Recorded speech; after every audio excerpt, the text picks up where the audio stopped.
오늘 아침 하나님께서 우리들에게 주시는 말씀은 우리 신약성경 195면 사도행전 6장 1절에서 7절까지 말씀입니다. 신약성경 195면 사도행전 6장 1절에서 7절까지의 말씀을 제가 봉독합니다. 하나님의 말씀을 경청하시기 바랍니다. 그때의 제자가 더 많아졌는데 헬라파 유대인들이 자기의 과부들이 매일의 구제에 빠짐으로 히브리파 사람을 원망하니 12사도가 모든 제자를 불러 이르되 우리가 하나님의 말씀을 제쳐놓고 접대를 일삼는 것이 마땅하지 아니하니 형제들아 너희 가운데서 성령과 지혜가 충만하여 칭찬받는 사람 7을 택하라.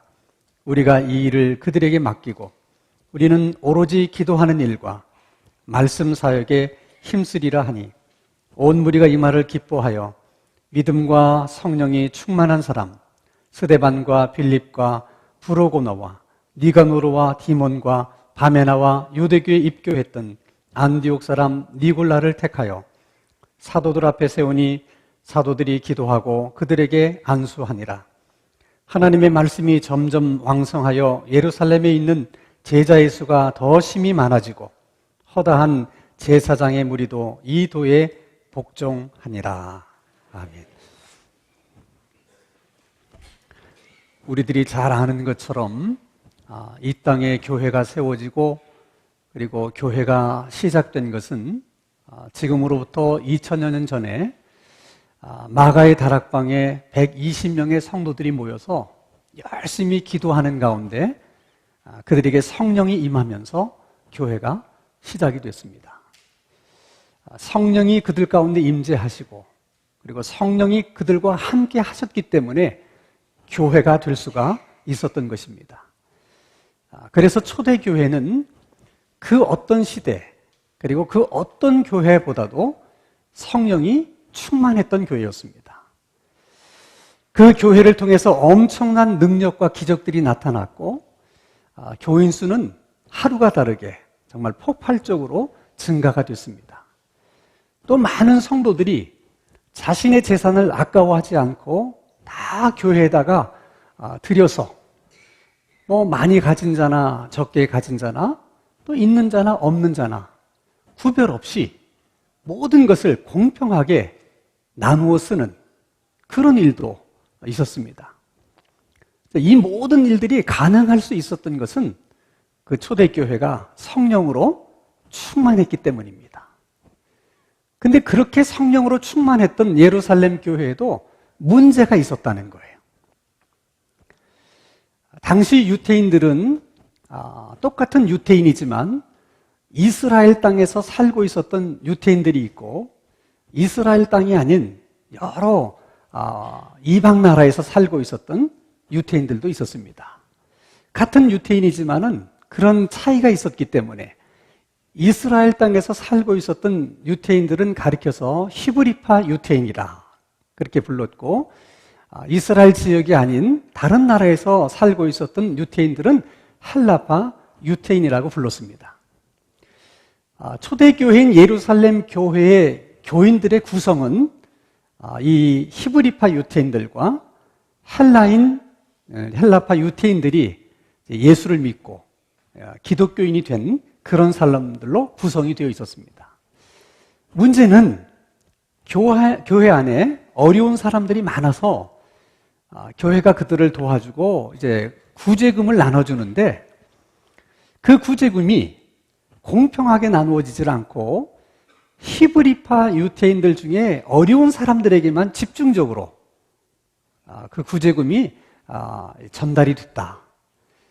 그런 일 때문에 교회 안에 이제 갈등이 생기게 된 것입니다.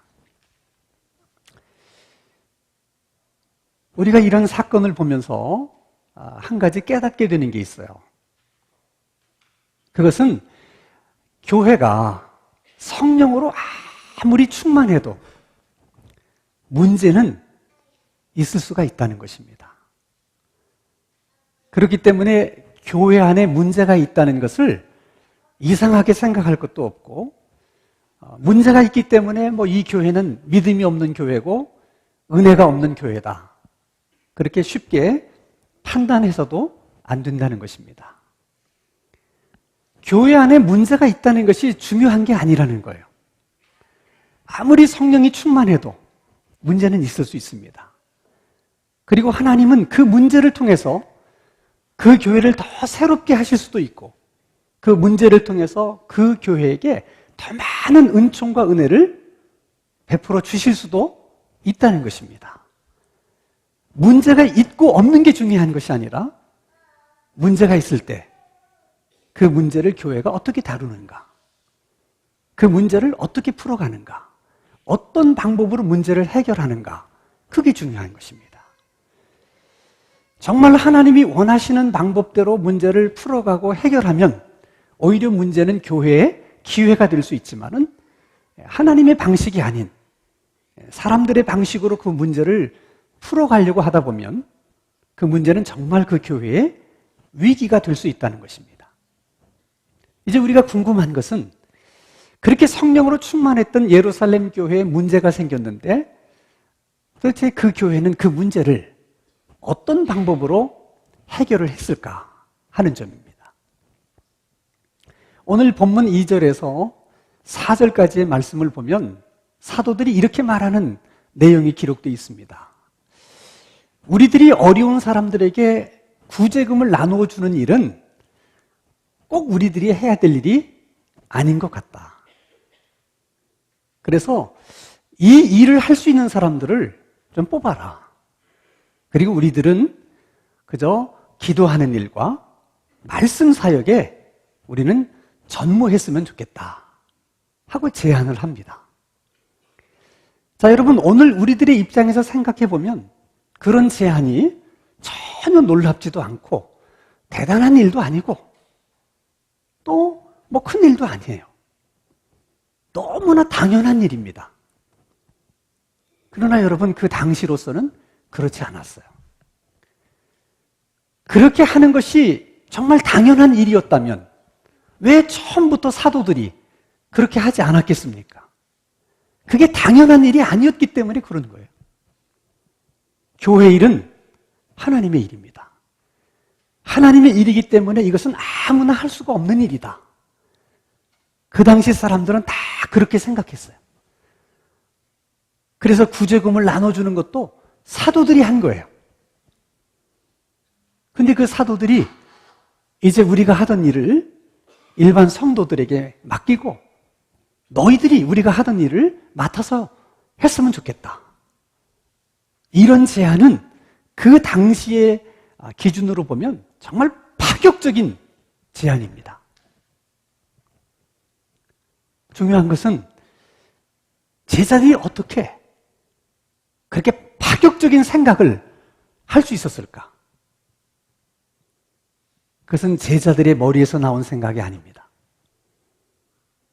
그것은 주님이 제자들에게 주신 생각이에요. 그게 제자들의 머리에서 나온 생각이 아니고 주님께서 주신 생각이라고 하는 것을 어떻게 알 수 있는가? 여러분, 초대교회의 가장 두드러진 특징이 기도하는 교회입니다. 그래서 사도행전 1장 14절에도 보면 교회가 오로지 기도에 힘쓰니라. 2장 45절에도 보면 교회가 오로지 기도에 힘씁니다. 사도행전 3장 1절에 보면 사도 베드로와 요한이 시간을 정해놓고 기도하기 위해서 성전에 올라갔다. 오늘 본문에도 보면 사도들이 우리들은 오직 기도하는 일과 말씀 사역에 힘쓰겠다. 그게 초대교회의 분위기였어요. 그러면 평소에도 아무 일이 없을 때도 그렇게 기도하는 일에 힘썼던 교회가 문제가 생겼는데 기도하지 않았겠습니까? 그것도 교회로서는 처음 문제를 만났는데 그 교회가 기도하지 않았겠습니까? 아마도 평소보다 더 열심히 기도를 했을 거예요. 그 기도하는 중에 주님께서 그런 마음을 제자들에게 주신 것입니다. 그래서 여러분, 이러한 과정을 통해서 하나님이 우리들에게 던지시는 중요한 메시지가 있어요. 교회 안에서 일어날 수 있는 모든 문제, 그 문제를 풀어가고 그 문제를 해결하는 그 시작은 언제나 기도여야 된다는 거예요. 교회는 모든 문제를 기도로 풀어가야 된다. 기도하면서 주님이 주시는 생각으로, 주님이 주시는 마음으로, 주님이 주시는 감동으로 그 문제를 풀어가야지 그냥 인간의 생각으로 문제를 접근하고 풀어가려고 하다 보면 사람들의 생각이 다 다르기 때문에 결국은 생각과 생각에 부딪혀서 갈등을 만들어내고 문제가 더 깊어지고 심각해질 수 있다는 거예요. 그래서 여러분, 교회의 일꾼은 기도하는 사람이어야 돼요. 어쨌든 교회의 일꾼으로 뽑히면 기도하는 사람이 되어야 합니다. 기도하는 일만 중요한 게 아니고 항상 문제가 있으면 어떻게든 기도하면서 그 문제를 풀어야 되겠다는 그런 마음가짐이 중요한 거예요.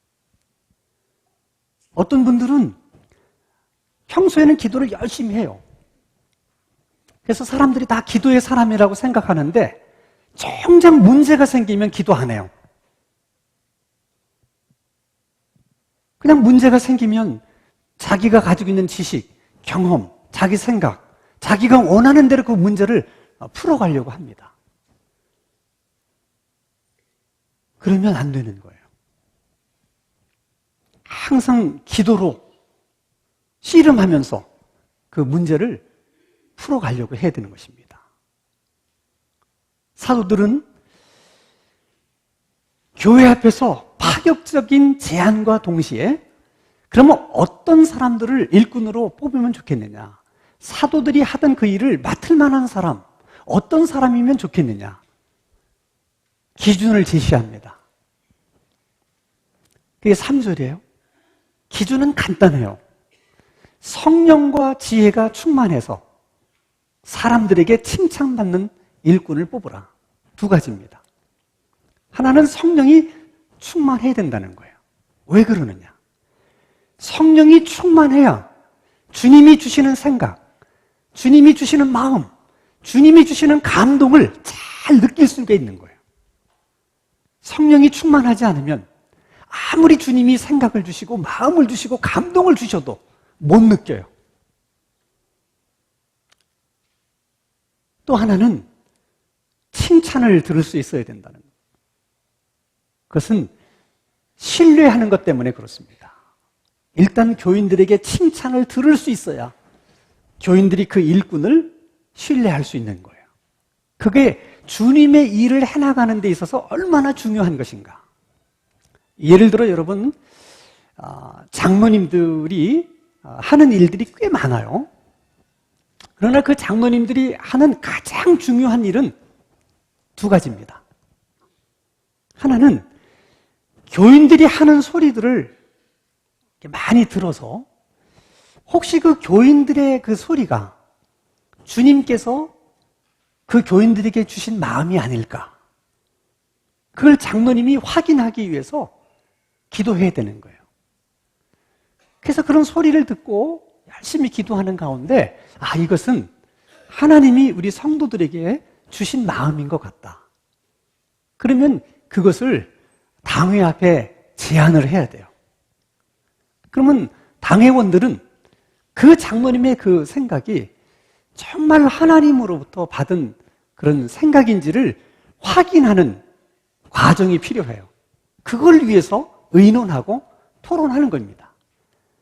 그리고 당회가 모든 사람들이 이건 정말 주님께서 주신 생각인 것 같다. 그러면 그 이야기들을 정책적으로 만들어서 교회가 그 정책에 따라서 교회를 이끌어가면 되는 것입니다. 또 한 가지는 장로님들이 개인적으로 기도를 하다가 교회에 주신 어떤 비전을 받을 수 있어요. 하나님이 그런 생각들을 기도하는 장로님들에게 주실 수 있습니다. 그럼 이게 정말 주님께서 내게 주신 것인가? 이러한 생각들이 주님으로부터 온 것인가를 확인하기 위해서 그런 생각들을 또 당회 앞에 내놓고, 당연히 그것이 주님으로부터 온 생각인가를 확인하기 위해서 또 토론하고 또 여러 가지 회의를 합니다. 그리고 그것이 정말 주님으로부터 온 생각이다. 그러면 그것을 다시 정책적으로 만들어서 그리고 교회 앞에 설명하고 또 이해도 시키고 그런 과정을 하는 거예요. 그러나 장로님들이 기도하다 받은 생각이기 때문에 교인들은 그렇게 생각하지 않는 사람들이 얼마든지 있을 수 있습니다. 생각이 다르기 때문에 그것을 수용하는 데 어려움이 있을 수 있어요. 그때 내 생각과는 다르지만 그래도 장로님들이 기도하시면서 결정한 일이고 다 교회를 위해서 하시는 일이니까 우리는 그냥 믿고 따라야 되겠다. 그래야 되는 것이죠. 근데 그때 믿고 따라야지 하는 그 마음이 어디서 나오느냐? 신뢰에서 나오는 겁니다. 그 신뢰라고 하는 것은 그 장로님들이 다 교인들에게 칭찬을 들을 수 있는 사람이 되어야 그런 신뢰가 생기는 거예요. 우리가 또 한 가지 궁금한 게 있어요. 사도들이 제안합니다. 이런 일꾼을 뽑아라. 성령과 지혜가 충만한 사람, 그리고 교인들에게 칭찬 듣는 사람. 그러면 그런 사람을 사도들이 직접 뽑으면 되지. 왜 교인들에게 뽑으라고 그랬을까? 사도들은 누가 성령이 충만한 사람이고 누가 칭찬 듣는 사람인지를 잘 몰라서 교인들이 더 잘 아니까 그래서 교인들에게 그 일을 하라고 맡긴 것일까? 그렇지 않아요. 누가 성령이 충만한 사람이고 누가 칭찬 듣는 사람인가를 사도들이 더 잘 알 수 있습니다. 그리고 그 당시 사도의 권위를 생각한다면 그냥 사도들이 뽑으면 제일 간단해요. 사도들이 뽑은 자를 누가 불평하고 불만하겠습니까? 그만큼 사도들의 권위가 그당 대단했습니다. 가장 잡음이 없이 사람을 뽑을 수 있는 것은 그런 사람들을 사도들이 뽑는 거예요. 우리 생각에도 그런데 사도들은 그런 생각을 못했을까요? 사도들도 그런 생각을 했을 거예요. 근데 왜 그렇게 하지 않았느냐? 그게 주님이 주신 생각이 아니었기 때문에 그런 것입니다. 그래서 성도들에게 맡긴 거예요. 너희들이 뽑으라. 자, 그러면 여러분, 성도들은 어떤 방법으로 그 7명의 일꾼을 뽑았을까? 여러 가지 가능성들이 많이 있을 수 있겠습니다만은 아마도 오늘 우리들이 하는 방법처럼 투표로 뽑았을 가능성이 제일 큽니다. 왜 그런가? 여러분 5절 말씀을 보면 7명의 일꾼을 뽑았는데 그 7명의 일꾼의 이름이 다 헬라식 이름이에요. 헬라식 이름이라고 하는 것은 그 7명이 전부 다 헬라파 유태인들이었다고 하는 것을 암시하는 거예요. 어떻게 일꾼을 뽑는데 몽땅 헬라파 유태인들이 뽑혔을까? 이건 투표로 뽑지 않으면 절대로 있을 수 없는 일입니다. 한번 여러분 생각해 보세요. 지금 예루살렘 교회의 문제가 뭡니까? 가난한 사람들에게 구제금을 나눠주는데 왜 히브리파 성도들에게만 많이 주느냐? 그게 문제가 생긴 거잖아요. 그러면 그걸 나눠주는 사람을 뽑을 때 어떻게 뽑아야 공평하겠습니까? 히브리파 사람 중에서 몇 명? 헬라파 사람 중에서 몇 명? 제일 좋기는 동수로 뽑아야 말이 없어요. 근데 7명을 뽑으라고 그랬으니까 한쪽이 4명 아니면 한쪽은 3명. 아무리 양보한다고 그러더라도 한쪽이 5명, 한쪽은 2명. 최소한 그렇게 돼야 우리가 상식적으로 이해할 수 있어요. 근데 어떻게 한쪽에서 다 7명이 선정이 될 수 있습니까? 이건 여러분 의논해서 뽑으면 절대 절대로 그런 일은 일어날 수가 없습니다. 최소한 5명, 2명. 그렇게 돼야 돼요. 그런데 그들이 투표를 했어요. 사도들이 기준을 제시해 줬습니다. 성령과 지식에 충만한 사람, 칭찬 듣는 사람. 그래서 모든 교인들이 우리 쪽 사람이냐, 저쪽 사람이냐, 히브리파 사람이냐, 헬라파 사람이냐 전혀 따지지 않고 오직 성령이 충만한가, 칭찬 듣는 사람인가, 그 기준에서만 집중해서 투표를 하다 보니까 몽땅 헬라파 쪽에서 7명의 일꾼이 세워지게 된 것입니다. 그래서 여러분, 투표라고 하는 것은 하나님의 뜻을 묻는 새로운 방법이라는 거예요. 하나님께서 우리들에게 하나님의 뜻을 물을 수 있는 방법과 제도를 주셨는데 그 새로운 방법과 제도가 뭐냐? 투표라는 거예요. 그러면 그 전에는 하나님이 어떤 방법으로 하나님의 뜻을 물을 수 있도록 하셨는가? 여러분, 출애굽기 28장 30절 말씀을 한번 같이 읽겠습니다. 시작. 너는 우림과 툼밈을 판결 흉패 안에 넣어 아론이 여호와 앞에 들어갈 때에 그의 가슴에 붙이게 하라. 아론은 여호와 앞에서 이스라엘 자손의 흉패를 항상 그의 가슴에 붙일지니라. 자, 여러분, 제사장의 복장을 좀 여러분들이 이해를 하시면 좋겠는데, 혹시 제사장 복장을 저거예요. 예, 제사장의 복장을 보면 속옷은 발끝까지 굉장히 긴 하얀 세마포, 그 다음에 겉옷은 그거보다 조금 짧고, 그 다음에 세 번째 조끼처럼 있는 게 있고, 가운데 보면 정사각형 요게 패입니다. 요게 2겹으로 돼 있어요. 그래서 첫째 겹에는 12지파를 상징하는 12보석이 달려있고 속에 이중으로 돼 있었는데 그쪽에 주머니가 있는 거예요. 그 주머니에 우림과 둠밈이라고 하는 것을 안에 놓았습니다. 근데 이 우림과 둠밈이라고 하는 것이 어떻게 생겼냐? 무슨 재질로 만들어진 것이냐? 또 크기는 어떠냐? 아무것도 몰라요. 왜냐하면 전승된 게 없기 때문에. 단지 용도에 대해서만 압니다. 그 용도는 뭐냐? 하나님의 뜻을 분별하는 데 사용했다는 거예요. 그래서 성서학자들은 이렇게 생각해요.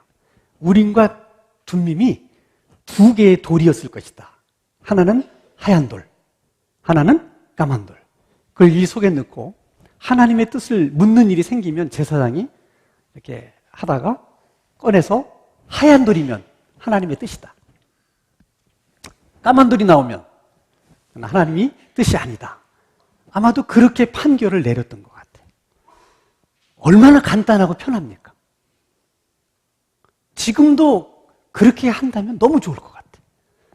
일꾼 세우는 거 내가 주머니에서 꺼내면 됩니다. 하야면 오케이, 노. 얼마나 좋아요.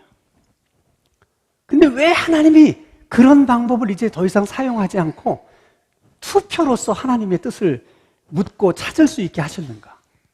그것은 교회가 세워지면서 모든 성도들의 마음속에 성령님이 계세요. 하나님이 주신 하나님의 영이 계세요. 하나님 생각에 하나님의 영이 그 안에 있는 사람들끼리 의논하고 그리고 하나님의 뜻을 찾기 위해서 노력하면 반드시 하나님의 뜻을 찾을 수 있다. 하나님이 그렇게 여기시는 거예요. 그래서 여러분, 우림과 둠밈이 아니라 투표로서 하나님의 뜻을 찾을 수 있게 하신 것은 하나님이 엄청난 우리에 대한 배려야. 그리고 예우를 하시는 거야. 이게 얼마나 소중한 일인지를 알아야 돼. 그러니까 여러분, 교회에서 투표를 하는 것은 하나님께 예배를 드린 것 같이 거룩한 일이고 굉장히 성스러운 일이라는 거예요. 자, 오늘 본문 6절을 보면 교인들이 7명의 일꾼을 뽑았어요. 그랬더니 제자들이 그들에게 기도하고 안수를 합니다. 아니, 교인들이 뽑았으면 그만이지. 그 왜 기도하고 안수를 할까? 구약시대에는 왕이나 그리고 제사장, 선지자를 세울 때 그의 머리에 기름을 부었어요. 이것은 하나님께서 이 사람을 왕으로 세운다, 또 선지자로 세운다, 그런 뜻입니다. 구약에 기름을 부었던 것이 신약에 오면 그게 안수로 바뀌는 거예요. 그러니까 그 일꾼들에게 안수를 하는 것은 이 일꾼들을 누가 세웠다? 하나님이 세웠다는 거예요. 잘 생각하셔야 돼요. 우리가 다 뽑아놓고 하나님, 우리가 뽑았습니다. 인준해 주시옵소서. 우리가 뽑았으니까 하나님, 이제 허락하여 주시옵소서. 그런 뜻으로 안수하는 게 아닙니다. 이들은 하나님이 원하시는 사람을 하나님께서 세우셨다. 단 누구를 통해서? 우리들을 통해서. 그 안에 성령이 있기 때문에 성령 있는 그 사람들을 통해서 하나님께서 그렇게 세우셨다. 그렇게 말씀하시는 거예요.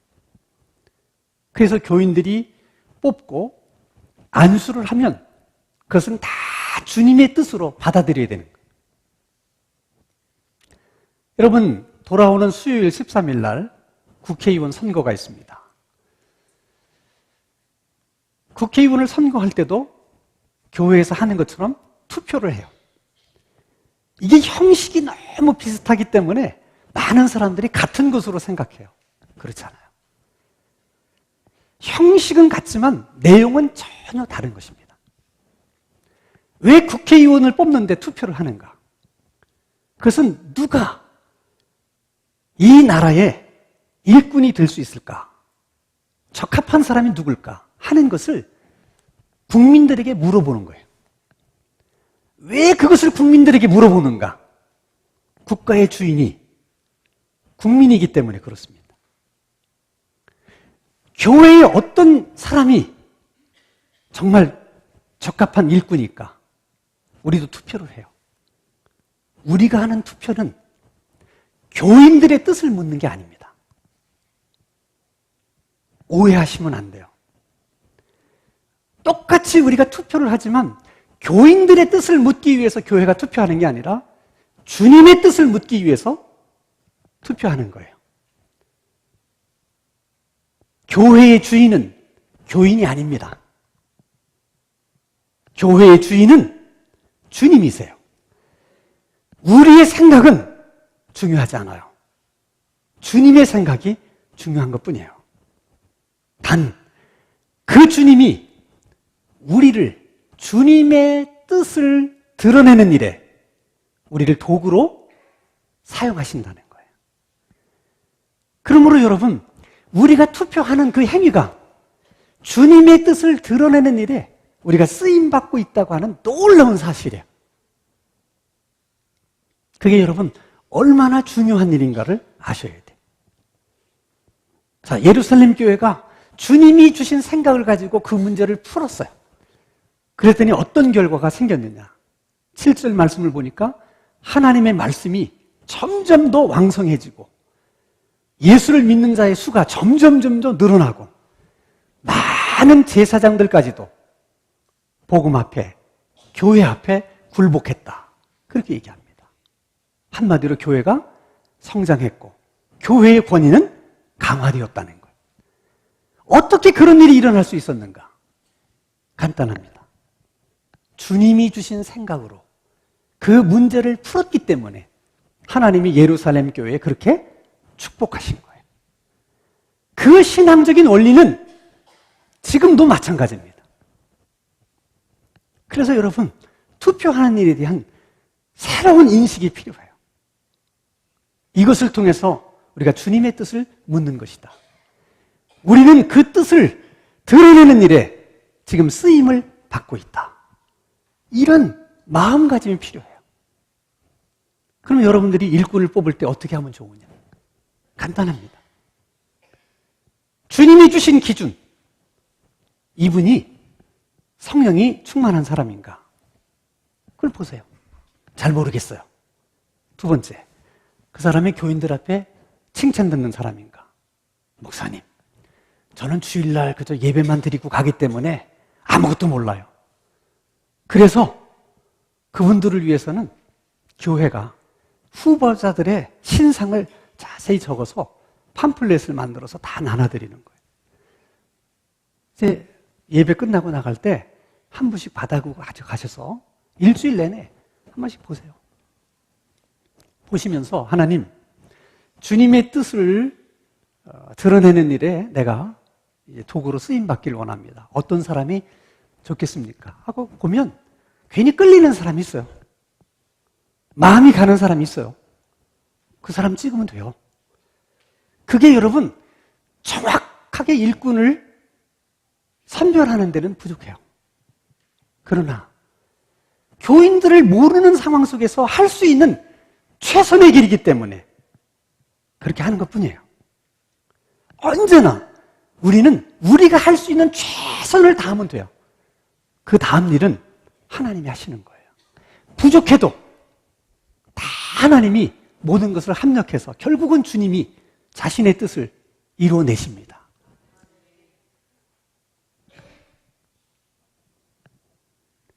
또 하나 여러분들이 다 꼭 투표하셔야 될 이유가 있어요.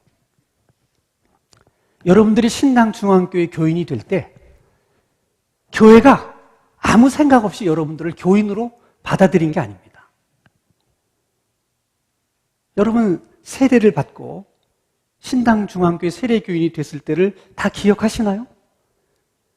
교회는 여러분들을 세례교인으로 우리 교회에 받아들일 때 반드시 묻고 서약을 시켰어요.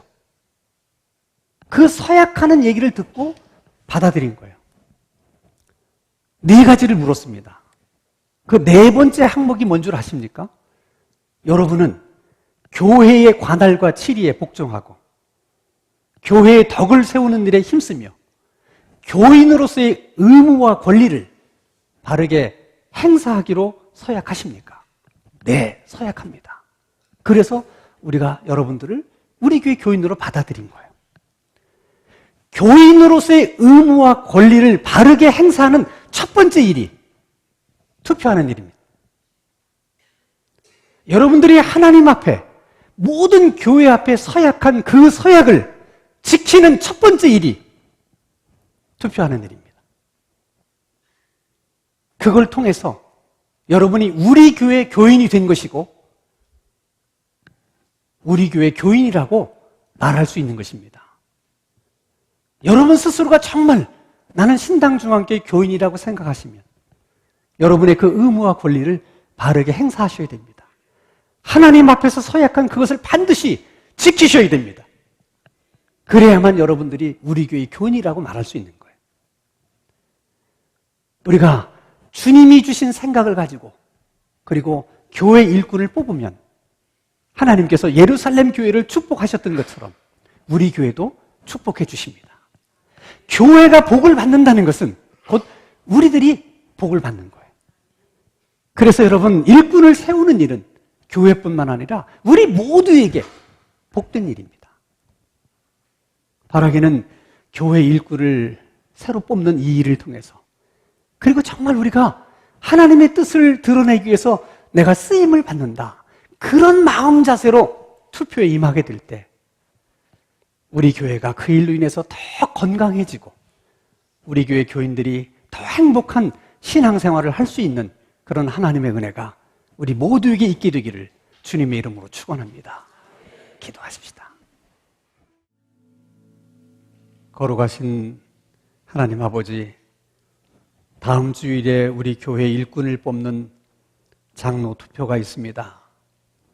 주님의 뜻을 묻는 성스러운 투표가 되게 하여 주시고 이 일에 우리 모두가 기쁨으로 쓰임받게 하여 주시옵소서. 주님의 뜻을 묻는 이 일을 통해 우리 교회가 더 건강해지고 하시고 더 큰 힘을 얻게 되는 그런 복된 기회가 될 수 있도록 은혜를 베풀어 주시옵소서. 예수님의 이름으로 기도하옵나이다. 아멘.